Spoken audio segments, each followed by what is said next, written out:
No, Miss Mamas, we cannot come out there without lights and sirens when you just said somebody was probably. So, lights and sirens it is.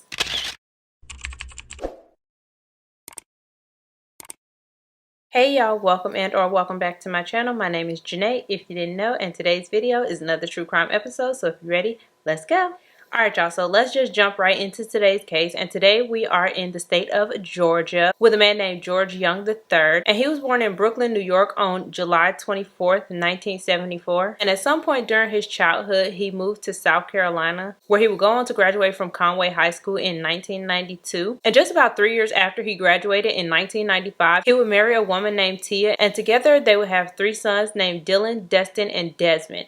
And at some point during the course of their relationship, they will move their family from South Carolina to Georgia. And once they got to Georgia, they decided to move to a place called Beaufort, which is a small suburb of Atlanta. And once the family settled into Beaufort, George would start his own company. It was a security company that was called Metro Atlanta Security and Fire Company. And I don't know if this business was bringing a sustainable income into the family, but George would end up picking up not 1 but 2 other side jobs. And that don't necessarily mean that his business or his company wasn't doing well. Because some people are just workaholics, and if they can make more money, they gonna do that no matter how well they own business or whatever they got going on as their main source of income is going, right? So I don't know, like I said, if this was a sustainable income for him, his company, or if it was just in George's nature to have multiple streams of income. But nonetheless, he would pick up 2 other security jobs where he worked for a friend's company, and then he also worked for another company. So as you can imagine, working 3 jobs, George is sacrificing a lot of time spent with his family. But it seems like to me, George's main priority was to be the provider, to make sure that his family was straight, no matter what he had to sacrifice, even if that meant sacrificing time with his family. Now, moving forward to 2017, George ended up talking to Tia about a friend who he knew from South Carolina. And this friend was pretty much down on his luck. And the fact that him and Tia wasn't hurting for nothing. George was working these 3 jobs. Tia had her job. They was making a good living for themselves. They really wasn't hurting for nothing. And this friend that George knew from South Carolina, like I said, he was down on his luck. He was living hotel to hotel, just really not doing well. So when George talked to Tia about this friend, he was wondering if he could bring this friend from South Carolina to Georgia to live with them. And Tia agreed that they wasn't hurting for nothing. They could extend the helping hand to somebody to help bring them up as well. And this friend's name was Tim Lee. And when Tim got to Georgia, George gave him a job at his security company, and he and Tia let him live in their house rent free so that he could stack up money, get himself together so that he could eventually venture out on his own and, get his own house in Georgia and just, be a grown-up. And initially, everything was all good, as is typical in most of these cases. Everything always start out good, but as we know, things don't always stay that way. And so a little bit later on in that year, Tia ended up losing her job. I don't know if she was laid off because of company cuts or if she did something that was not suitable for that company, but nonetheless, Tia ended up losing her job. And so obviously this took out that income that Tia was bringing into the household. But George didn't let them miss a step. He wasn't going to let Tia losing her job mess them up in any way, shape, or form. And so what he ended up doing was working extra shifts at all of his jobs. And so this obviously took him out of the house even more than he already was. And the fact that Tia wasn't working and she was always at home, this kind of created a rift in their relationship, because Tia is used to being out of the home while George is out of the home, and at the end of the night when they come home together, that's their time to spend together, the little piece of time that they do have. But Tia is at home this whole time now, and she's spending way more time, not way more time without George, but way more time in the house without George. And so that kind of caused more distance between her and George. But they was trying to make it do what it do, like they was trying to make it work. But unfortunately, them trying to make it work would be cut short on November 16th, 2017, when George was coming home late from working a high-profile security job. He had just left Lenox Mall doing security for Lil Yachty. And at the time, Lil Yachty was like this huge artist. I don't know too much what he's doing right now. But at the time, this is when, what that song came out with him and Drum? Broccoli. It's around 11:30 p.m. and he pulls up to the house, probably tired, ready to go to bed, ready to just unwind. And he makes it to his front door, puts the key in, just about ready to go inside when he is shot twice. And immediately 911 starts receiving phone calls. And one of the calls that 911 receives is from Tia Young. And this phone call came 6 minutes after the shots were fired. And Tia told the 911 operator that she think her husband was shot. She said that she heard a couple of shots. She didn't know what it was, but she sent her brother Tim to go check it out.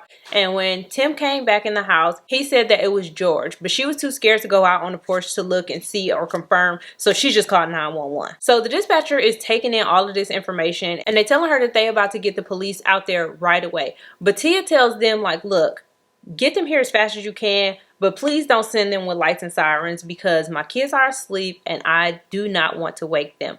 But the operator was like, no, Miss Mamas, we cannot come out there without lights and sirens when you just said somebody was probably shot. So lights and sirens it is. And once the police arrive, they do find George dead on his doorstep. And there is no suspect in sight. And one of the first things that they notice is that George didn't appear to be robbed. This was not a robbery attempt because George's keys were still in the door, his car was still out in the front, and his wallet and phone were both still on him as well. So they didn't think that this was some type of robbery gone wrong. They felt like this may have been a targeted attack. And also at the scene, they do find one shell casing. Even though George was shot twice, they find it strange that they only found one shell casing, because that means that whoever shot George took the time to at least find one of the shell casings before law enforcement was able to arrive. The police also realized that this house is equipped with cameras, but Tia tells them that the cameras wasn't working at the time. And they obviously find this kind of suspicious, but once the detectives started talking to the rest of the family, like the kids and stuff, they found out that George knew that these cameras wasn't working and that he planned on fixing them. Unfortunately, he just never got the chance to fix them. So obviously, the two prime people that they want to talk to are Tim and Tia, because those are the two adults in the house. Those are the two people who appear to be closest to George. And so they want to talk to them about what happened that night. And Tim and Tia are very cooperative. They both tell detectives a story about how they were both inside the house and they heard gunshots. Tia told Tim she don't want to go look at it. You go see what's going on, because Tim had possession of a firearm. So if anything was going down, he was going to be the one to protect Tia and the kids because George wasn't home. And so he went out to check it out. And that's when he found George on the doorstep. Pretty much the same story that they told while at the scene. And Tia offered a couple of theories as to what may have happened. She said that this could potentially be gang related, or she said that this could potentially be some type of artist who was not happy with the service that Tim provided. And the detectives followed all of these leads, but none of them ended up panning out. And I think it was that night or the next day that George's family was notified back in South Carolina. And obviously they were devastated and wanted to get more information or call Tia to make sure she was okay. And so George's sister Ivy ended up calling Tia to just check on her, see what happened, make sure she was okay, and pretty much let her know that she was there for her and that she would be down to Georgia as soon as possible. But when Ivy called Tia, she was kind of perplexed because Tim answered Tia's phone. Now, mind you, Ivy knows who Tim is because remember, he's from South Carolina. So Ivy knew him from South Carolina, but she was confused as to why he was there because George never told his family that Tim was living with him. And I think he did that on purpose because of Tim's shady past or because of who Tim was. But anyways, Ivy just felt some type of way about Tim being there. But not only did Ivy feel weird about Tim being at the house, so did George's friends and neighbors. They got this vibe from Tim that was just like, they didn't know what the vibe was, but they just knew that they wasn't really fooling with him like that. So anyways, 2 days after George's murder, Tim and Tia are brought back in for questioning, and this time their stories change a little bit, but it's just little changes. It's nothing major, but it's just the small details that are shifting. And also, detectives had learned from Ivy that Tia didn't have no brother. So they wanted to know why she was out here calling Tim her brother when he wasn't really her brother. And so when they confronted Tia about this, she said, okay, well, no, he's not my actual blood brother, but we're very close. Me, him, and George are all very close. He's like a brother to us. I just call him my brother. And so detectives found that kind of weird, but I mean, people do it all the time. So they really couldn't do too much about that. They were just like, let's keep that in the back of our minds, right? And the detectives feel like there's more that Tia's not telling them, but they really don't have nothing to hold her on, and so they let her go. And they let Tim go as well because ain't nothing on him either. But they decide to keep a close eye on Tia because they really do feel like she's just not telling them something. And in the meantime, Tia ends up appearing on a news station, and they're watching this broadcast that Tia is pleading for anybody to come forward with any information about her husband's death, and she genuinely seems upset and hurt behind her husband's murder. A grieving wife, flanked by her emotionally overwhelmed children. I don't know how I'm gonna do it by myself. Everybody loved George. But once again, detectives just feel like something is off. And shortly after that interview is when detectives find out that George had a life insurance policy worth $1 million and Tia was the sole beneficiary of this life insurance policy. And so now everything that they was feeling and everything they was thinking is starting to make sense. And so they reach out to the policyholder and they find out that one day after George's murder, Tia was calling the life insurance people to find out how she collected this money. And they thought that that was kind of suspicious. But now, here's the thing. We always hear about in these cases, people go directly for the life insurance policy a day after this person is murdered, yada, yada, yada. But my question is, what is an appropriate time to ask for the life insurance? When is it appropriate to call them up and be like, hey, you know, my husband died, he died this way, yada, yada, yada, or my wife, and how do I receive this payout? Because at the end of the day, if they don't have that much money, or if they don't got that much money in the bank, don't they got to pay for the funeral arrangements? Like, how does that work? Don't you got to call the insurance company to get some money to pay for the funeral? So, like, how long we wait? I just want to know. Anyways, the police will end up getting a tip from one of the Young's neighbors who said that on the night of the murder, they saw somebody run from inside the house to George's truck and do something underneath the truck and then run back inside of the house. And that it looked like it was a man. And so detectives was like, well, if George wasn't in the house, there was only one man that was in the house during this time. So let's go talk to Tim about this. And when they pressed Tim about it, Tim said, oh, yeah, as a matter of fact, I took a tracker off of his truck. And the reason that I took this tracker off of his truck is because George is a gun runner and he runs guns for people from Florida to Georgia and vice versa. And I took the tracker off because he didn't want his family to know that he was a gun runner. And he said that the tracker was on there for George's safety because even though his family didn't know he was a gun runner, he wanted somebody to know. And he wanted them to know where he was at all times just in case something happened. And that person for him was Tim. And obviously the police felt like this was a lie, but they didn't have any proof of that, so they kind of just had to let it ride. But 5 months later, the cell phone records of Tia and Tim would come in. And what those cell phone records disclosed was that Tim and Tia were having an affair. And also from those records, they discovered that Tim had been Googling some pretty shady stuff. He was researching different poisons, ways to poison people, poisonous snakes, and just all kind of stuff about how to poison someone. And with all of that in hand, detectives brought Tim and Tia back in for questioning.